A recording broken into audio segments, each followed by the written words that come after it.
Will Smith looked into a room full of people who had spent their entire lives loving him and told them it was over. Not the kind of ending that comes with a farewell tour. The kind that comes when a man realizes he has become someone even he doesn't recognize anymore. But before any of that, there was a kid who couldn't stop talking. West Philadelphia. A boy with a mouth that moved faster than his life. His mother was a school administrator who ran a tight house. His father sold refrigeration equipment and ran an even tighter ship at home. The kind of father who believed discipline was love and anything softer was weakness. Will learn to talk his way out of rooms. Not because he was defiant. Because he was afraid. The louder he got, the less he had to feel what was happening at the dinner table. A teacher told him once that he would amount to nothing. The kind of sentence a child stores in a place where sentences like that become fuel. He started rapping with a friend named Jazzy Jeff. They made music that was clean enough for a mother to approve of and catchy enough for a radio station to play. It worked. It worked too well. And then it stopped working, because music tastes change, and the kid from Philadelphia who thought he had it figured out suddenly didn't. That is when television called. The Fresh Prince wasn't supposed to last. A sitcom based on a rapper with no acting experience. Critics laughed. Producers worried. And then the first episode aired and something shifted in the room. Not just because he was funny.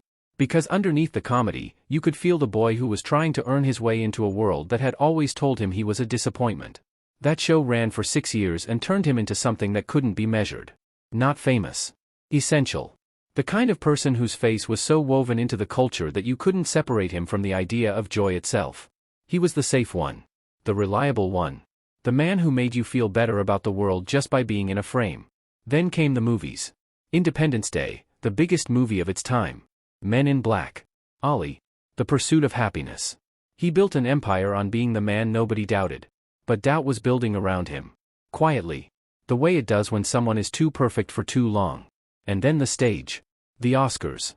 2022.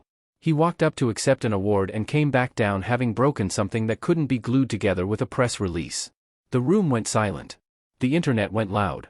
And Will Smith, the man who had spent 30 years being the one person Hollywood trusted to be safe, became the person nobody knew how to defend. He apologized. The Academy suspended him. He resigned. He disappeared. And here is what most people missed. It wasn't the slap that ended his career. It was what came after. The silence. The retreat. The man who had always known exactly what to say suddenly had nothing. He is trying to come back. Still making movies. Still showing up. But the relationship between him and the audience has changed permanently. You can't unsee the moment when the safest man in the room became the most dangerous. The sentence he gave himself was final. Not from Hollywood. From himself. That the person he was before that night is gone. That the person he is now is still being built. And that the space between them, that quiet, uncomfortable, untelevised space, is where he will spend the rest of his life.